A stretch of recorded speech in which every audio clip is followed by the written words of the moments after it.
What up, G Life? It's your boy, MC Shadow, back at you with another video. Make sure you guys like, comment, subscribe, check out the playlist. The playlist on top of my videos in the home folders makes the video you're looking for a lot easier. Whether it's just reactions to the G series, all of that, they're in the home folders. You know that we don't have to keep scrolling. Don't forget to check out my second channel, Man in Society, M.O.D, where we talk about stuff outside of the streets. Now, what I wanted to talk about today was, but before we get into it, to all the ones that be like, why do you talk about these matters? Why do you talk about this? First of all, this is what my channel's about. Why do you click on my channel knowing damn well that this is what my channel's about and be,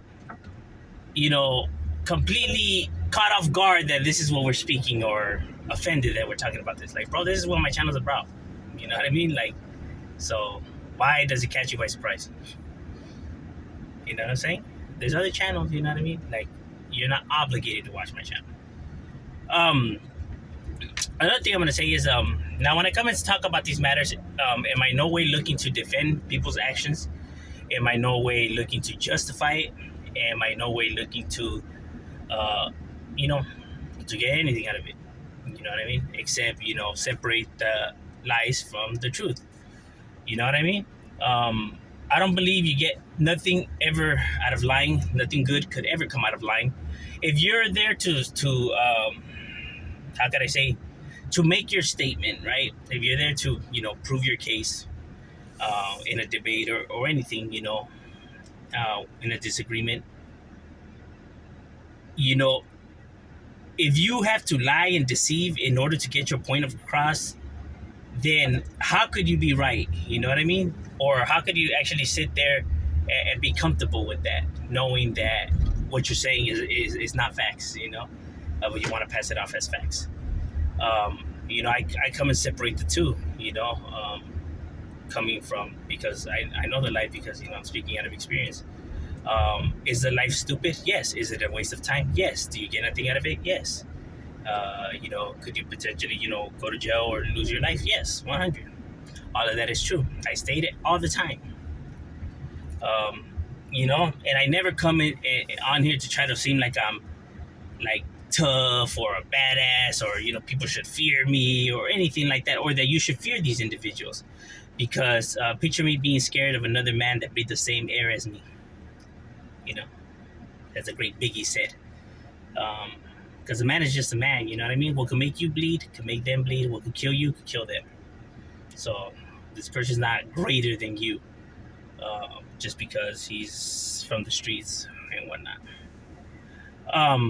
But if there's one thing that I always hear a lot of people always say and try to state as facts, is that gang members need their homies, that they can't stand on their own 2 feet, that they need their homeboys, that they're cowards because, the crowds and now, gang members don't need their homeboys. I think people,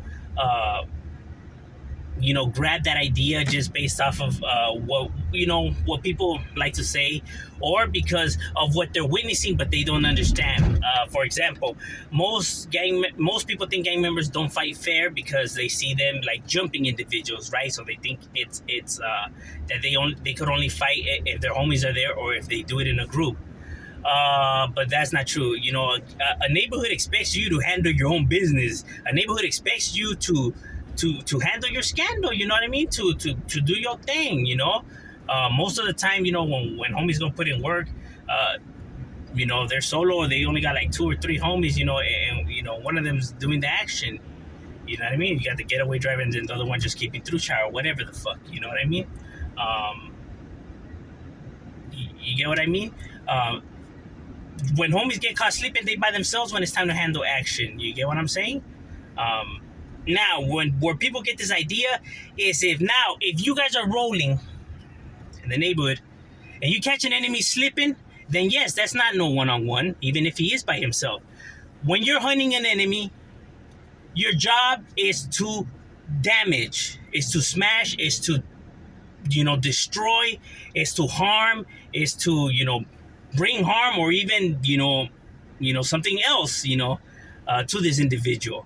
You're not there looking to catch a fair one, a fade, like if it's Like if it's you having a personal beef or a vendetta with this individual where it demands a one-on-one. You know what I mean? You're looking there to terminate, to harm, to cause great damage, and everybody knows you could cause more damage with multiple heads than by yourself. You get what I'm saying? You're not there looking for a friendly fight or whatever. You're looking there to smash the enemies out. Um, so when people see, all these, gang members, you see the brawls and everything like that. That's because they caught their enemies slipping and stuff like that. You get what I'm saying? Um, but like, let's say if it's like if we're chilling in the hood, picture if we're chilling in the hood, right?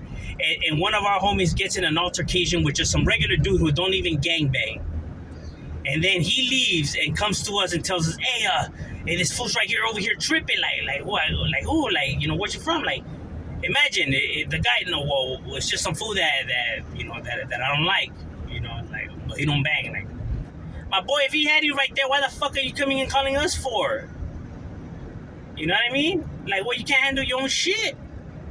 You get what I mean? So, now he's looking bad, and now he's probably gonna get a beat down for coming in, with to us with all this nonsense that's not even hood related. You get what I'm saying? Like, to think that, like, okay, well, if it was just one of him and it was you, then why the fuck you coming and getting us for? You know? And see, we understand that if in neighborhoods, you win some, you lose some. We understand that shit. So, like, if the homie gets down one-on-one and if the homie loses, then the homie loses. You dust it off because, see, what people don't understand is not about winning, it's not about losing. What it is that the homie didn't rank it, the homie didn't back down, the homie threw his blows. Even if he lost, the homie still handled his thing. The homie didn't back down, the homie wasn't scared, the homie did his thing. Regardless if he wins or loses, that's irrelevant, bro. You know what I mean? Because it's like, if he gets his, because how they say is that, no, gang members be tripping, they go get into their homies if they lose and stuff like that. Bro, we fight amongst each other. So imagine when because in a fight, somebody has to lose, right? So if the homies are getting down, one of them loses, what? We disown them, we clown on him and leave him, or we jump the other homie because he won? No, right? Same applies right here, bro. You get what I mean? See, that's people assuming or just wanting to say shit just because they hate these individuals and they're trying to make them look bad. Like I said, I'm not here to defend them. I'm not here to, pushing the issue because I myself am from the streets and stuff like that. Because like I said, I don't give a fuck. What it is separating truth from lies. You get what I mean? Because I know that, well, that's not the truth. Like somebody could be saying it and it's like I said, like, no, why are you defending them for? Or like okay, so let's say if it is true, or but why even speak about it or why even defend it? Like I said, because you're spreading lies, bro. So okay, so it's fine if you come and speak out lies, but it's wrong if I come and tell the truth. Even if it is about a subject like this, like I said, you never get nothing good out of lying. I should know. I remember people telling me, "Oh, these guys live with their moms. These guys are this. These guys are that." When I was young, when I was a youngster. When I was young, before even from the neighborhoods and stuff like that. And then, I would go chill with the homies and stuff like that. And I would see the complete opposite of what people are saying. Homies having their own pads, homies, this, and that. So it just made it seem like everybody was lying. You get what I mean? Even though later on, when you get older, you realize that, okay, you get nothing out of this life and stuff like that. Very true. But I mean, at the time, these kids are going to see the complete opposite. So you're saying one thing, but they're saying the opposite. So now who's looking like the liar? And if we're already talking about them having one foot in or curious already, then that already shows some dysfunction in the home, right? So there's some dysfunction in the home, and now you're looking like a liar. Then it's not going so well for your case, to try to convince this youngster not to be a part of the streets. That's why I say it's never good to lie. You know what I mean? Like how I tell them, it's like, yeah, they may have this, they may have that, but I guarantee you they're gonna lose it all, or they could get smoked or killed. Yeah, they do, they got it and stuff like that. But it didn't mean that they didn't pay a price, and was that price worth it? You know what I mean? Like that's how you break down the matters. But by you coming and spilling all this hatred and lies and stuff like that, even as a young kid, you're not able to grasp the whole scenario, but you're able to tell that, okay, this motherfucker's hating right here.